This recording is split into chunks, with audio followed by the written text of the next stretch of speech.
In a city in Japan, a black-haired boy called Taichi is walking to school with his childhood friend, a cheerful brown-haired girl called Rin. In another world, a hooded man and a woman prepare a magic circle for a ritual. Suddenly, the man gets stabbed by someone wearing a mask and his blood is spilled on the circle, disrupting the spell. Before the masked man can kill the woman, too, the first man gets up and stabs the attacker, killing him. The magic circle lights up again while the woman screams in horror. Back in Japan, Taichi and Rin notice they are standing on a magic circle, which starts wrapping around them. Taichi pushes Rin out of the circle, but Rin gets back in, not wanting to leave him alone. The two of them wake up in the middle of a field in a place they don't recognize. Walking down a road, they come across a gigantic horse-like monster. Taichi tells Rin to run away while he acts as bait, prepared to throw his life away for her. He starts running in the direction of the monster, until a trio of adventurers appear and defeat the beast. Seeing all this unfold, Taichi concludes that they aren't in their own world anymore, and that he and Rin are going to have to find a way to survive. Making a campfire, Taichi, Rin, and the adventurers get to know each other.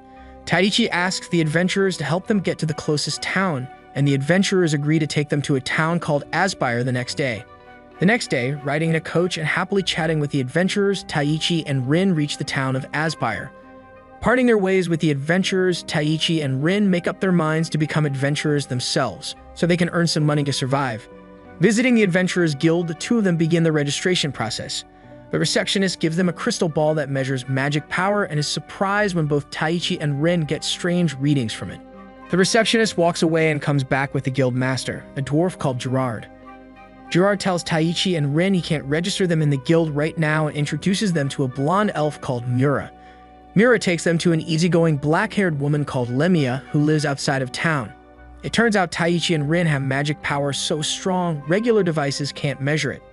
Lemia gives them 2 wooden discs that measure their magic and indicate that it's exceptionally strong. Rin has powerful magic, but Taichi's magic is greater even than Lemia's. In order to learn how to use all that power, Lemia wants them to become her apprentices. She tells them they could become royal mages if they train under her. Later, Lemia starts teaching Taichi how to use magic and Mira starts teaching Rin. While Taichi doesn't show any results, Rin learns fast. At sunset, Taichi is completely exhausted but still isn't able to bring his magic out. Trying his hardest one last time, he hears a child's voice. The voice explains to him how to manifest his magic and he finally manages to create light in his hand. After some time passes, Taichi and Rin start getting skilled at using magic. Wanting to test the results of his training, Taichi fights a monster wolf. Enhancing his physical ability with magic, he throws the wolf to the ground and quickly kills it with a sword. Meanwhile, Rin has also gotten better at using magic, managing to fight off a pack of horned rabbits easily. Lemia and Mira observe them, impressed by their progress. Suddenly, a monster horse appears. Recognizing it as the same type of monster they've seen when they first arrived in this world, Taichi and Rin work together and successfully defeat it. While they're eating dinner, Lemia and Mura tell Taichi and Rin that they are going to send them to the town of Aspire the following day so they can finally officially register as adventurers. Lemia also tells them that she thinks they have been summoned by a powerful sorcerer from their world to this world. Taichi wants to find that sorcerer and ask him to take them back home. In the middle of the night, the same child's voice as before calls out to Taichi, saying they will meet soon. 2 weeks later, Taichi and Rin are now registered as adventurers and have found a place to stay and are doing low-level quests every day. As the time passed, they learn more about the world. The nation they are in right now is called Elistane Magic Kingdom, and it possesses the world's most advanced magic. One day, Gerard asks Taichi and Rin to take a job for him. They have to investigate a bar in the slums and find out information about stolen and smuggled goods in that area. Waiting for night to fall, Taichi and Rin walk around the market. When night falls, the two of them visit the suspicious bar in the slums. Taichi asks the bartender if they have any black market goods and shows him they have a lot of money. However, when they take out the money, the people from the bar attack and try to rob them. Taichi and Rin beat the patrons easily and make one of them confess someone has hired them to attack the delivery carts. Threatening the man, Taichi makes him reveal where the stolen goods are. Leaving the inn, Taichi and Rin notice someone has been following them. 3 female assassins appear in their way and Taichi fights them. He enhances his physical abilities but doesn't want to kill anyone, so he limits his power. When only the leader is left standing, one of the knocked-down assassins throws a smoke bomb, enabling her and the leader to escape. The 3rd assassin is still left on the floor, so Taichi takes her with him to the Adventurers Guild. At the guild, Gerard locks her up in a dungeon. The next day, Mira visits Taichi and Rin to congratulate them for completing the difficult job. She also asks them to join her in investigating a farm where robbers are stealing fruit that should be arriving at the market. Arriving at the farm, they meet the farmers there who show them around the fields.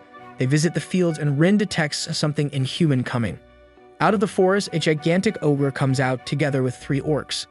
Taichi decides to take on the ogre, while Mira fights the orcs and Rin supports them both with defensive spells. Mira notices ogres and orcs usually don't appear in those parts, concluding someone has sent them. The next day, Taichi and the others find footsteps and remains of a campfire in the fruit orchard. Using magic, Rin finds 3 men who are stealing fruit. Taichi and his friends threaten them and the robbers give up. Taichi notices Kasim knew about ogres and orcs earlier, even though they aren't common around that area. He asks Kasim who he truly is and Kasim smiles, telling him he was the one who sent the monsters and robbers to the farm. He even put in the request at the guild because he wanted to lure Taichi and Rin to him. Suddenly, a woman called Grammy appears, turning out to be Kasim's ally. While Grammy fights Mura with her sword, Rin attacks her with a fire spell, but Grammy blocks both their attacks. Grammy's only wish is to fight powerful opponents. Meanwhile, Taichi fights against Kasim, who summons a frost elemental. Taichi powers up but just passes through the elemental, finding out physical attacks don't work on it. Powering up, Mira clashes with Grammy again, but Grammy turns out to be stronger. Taichi continues unsuccessfully fighting the frost elemental. When Kasim feeds the elemental an orb full of animal blood, the elemental turns red. It tackles Taichi, injuring him and proving it's even stronger than before. However, Kasim doesn't want to finish Taichi off because he wants his power for himself. Meanwhile, Rin and Mira start fighting seriously. While Mira attacks Grammy, Rin creates a magic sword and starts attacking too. Finally, Rin hits Grammy with a dust explosion and Mira slashes her with her sword, defeating her. Grammy admits her loss, but she had fun and wants a rematch one day. When Kasim notices Grammy has lost, he takes the defeated Taichi as a hostage. Taichi is desperate and helpless, trapped by the red elemental. When he falls unconscious, Taichi hears a child's voice ask him if he wants power, and he immediately says he does. The voice introduces herself as a wind spirit called Ariel. Suddenly, Taichi gets up and a tornado forms around him. Kasim is surprised and sends the red elemental at Taichi. The elemental tackles Taichi, but Taichi just laughs, saying he is feeling like he's cheating since he didn't even feel the attack. Enraged, Taichi powers up and destroys the red elemental with a wind spell. Kasim and Grammy start running away, and Taichi shoots one final spell at them before fainting from using too much magic. Sometime later, Taichi wakes up in Lemia's house. Lemia gives him something to eat and tells him he has fallen comatose for a week because he spent all his magic power. Taichi tells her about everything that happened, and Lemia explains that Kasim was using Crimson Pact, a forbidden magic that uses the blood of men and beasts. Using blood magic, Kasim made the frost elemental several times stronger. Somewhere else, Kasim, having lost an arm from Taichi's attack, reports to a man in a white robe called Lodra. The mysterious man leaves a sheet of paper intended for Taichi to read. When Taichi tells Lemia that Ariel gave him her power, Lemia is surprised. She tells him he is actually a summoner, a sorcerer who can see and hear spirits. Summoners are also special because the spirit itself casts spells instead of the caster, so their spells are a lot stronger than usual. Heading out into town, Taichi comes across 2 men bothering a green-haired woman. When he approaches them, the woman pretends Taichi is her boyfriend. One of the men attacks them, but Taichi downs him with a punch, making both of the men run away. The woman reveals she's the assassin he captured before. Her name is Anastasia, and she has been spared by Gerard, deciding to join the Adventurers Guild. She tells Taichi about a manor that she suspects was involved in smuggling food and goods. She takes him there and they beat up the guards outside. Infiltrating the manor, Taichi finds a suspicious paper on a desk. At the market, Mira and Rin are having fun at festival. Suddenly, a hooded man attacks the 2 of them with a sword. With their combined efforts, Mira and Rin fight him until 3 more men appear. Suddenly, Grammy appears from nowhere, knocks out Mira, and kidnaps her. Rin tries running after Grammy, but the other hooded attackers stand in her way. Meanwhile, Taichi and Anastasia travel through an underground passage, following the instructions on the paper Taichi found. It says there is a horde of goblins strengthened by the Crimson Pact waiting to attack Aspire. On the surface, Rin is still fighting against the attackers. Grammy returns and tells her where she took Mura. She helped Rin because she still wants to fight her and Mura in the future. Rin hurries towards the tower where Mira is held. Entering the tower, she finds Mira restrained and suspended over a magic circle. Rin freezes the hooded people inside to the floor. Using earth magic, she breaks the magic circle Mira is suspended over and cuts off the chains she is restrained with. Suddenly, Lodra and Kasim enter the tower, impressed by Rin's skill. Lavra tells Rin and Miura that an army of 3,000 monsters is going to attack the town soon. The mysterious man wants to destroy the entire town, challenging Rin and Miura to save it. Underground, the stone golem attacks Anastasia, but Taichi stops its heavy punch. Jumping in the air, he punches the golem, first destroying his fists and then pulverizing the rest of him. A door opens, showing a room full of goblin eggs inside, with 2 little girls standing in the center of it. The girls cheerfully greet them and introduce themselves as called Milo and Mello. At the Adventurers Guild, Miura and Rin warn Gerard about the incoming monster invasion. Gerard decides to summon all the adventurers of Aspire to fight against it. Even though they can't find Taichi, Rin and Miura are determined to protect their city. Suddenly, Lemia joins them, saying she detected some abnormal magic in the vicinity, so she came. In the goblin room, the little girls reveal they created both the stone golem and the goblin eggs.